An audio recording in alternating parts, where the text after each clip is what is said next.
What up? This is Rama Screen covering movies, TV, and entertainment, and here's my review of Netflix's new documentary series, Meltdown, 3 Mile Island. Hey, before you watch my review, please subscribe to my channel, press that like button, and ring that bell so you can get notified whenever I post new videos. And if you'd like to help support this channel, please do so at patreon.com/ramascreen. That's patreon.com/ramascreen. Let's rock this. Gonna be honest with you, prior to this docu, I knew little to nothing about this particular part of our country's history. Which is weird, right? Because we've all heard of Chernobyl in Ukraine, and that one HBO limited series popularized it even more. But if you ask today's generation about the 3 Mile Island nuclear incident, they would go, 3 Mile what? Which is why this documentary's existence is so significant for the purpose of, as they say, never forget. Meltdown, 3 Mile Island is nail-biting, suspenseful, and it will scare you to your core. I mean, your jaws will drop at how close we actually gotten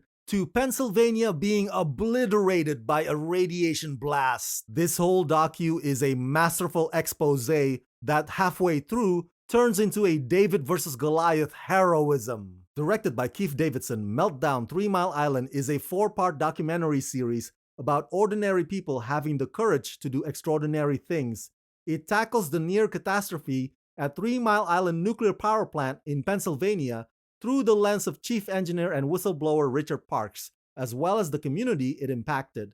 This is the story about the worst nuclear incident in United States history. The first couple of episodes behave like a paranoia thriller. In fact, it blatantly compares it to the China Syndrome movie, frequently I might add. Life imitating art, so to speak. These episodes give you what happened, how it happened, and the public fear that it immediately created. Now, I don't know about you, but I sure as hell am not a nuclear physicist. But don't worry, a lot of the talking heads here are. And they actually break it down in simple English, including the jargons like valves and polar crane and on and on and on. The reenactments are actually quite nicely done. They help to visualize this intense and tragic event, and they take you inside the control room where the commotion was happening. Director Davidson combined those with old archival footage and exclusive interviews with the people who were there on the scene and all the other details that probably till today had never been previously brought to light. Very informative, very thorough, and very gripping. The final 2 episodes is when things start to behave like a crusade. As I described earlier, David versus Goliath. Whistleblower Richard Parks going up against the well-funded machine that is the nuclear power industry, who'd resort to intimidation tactics just to make sure that the powerful could still make profit at the expense of the regular people in the 3 Mile Island community. The final 2 episodes will get you boiling mad, but it will also get you feeling thankful to know that there are people in the world like Richard Parks who's ballsy enough to step forward and do the right thing. They say that real superheroes don't wear capes and spandex. Well, Richard Parks is the living embodiment of that. All in all, Meltdown 3 Mile Island is a staggering documentary. And yes, I highly recommend it. Now, this docu is not an anti-nuclear energy docu, but it's trying to call out our arrogance and our greed as human beings. Because remember,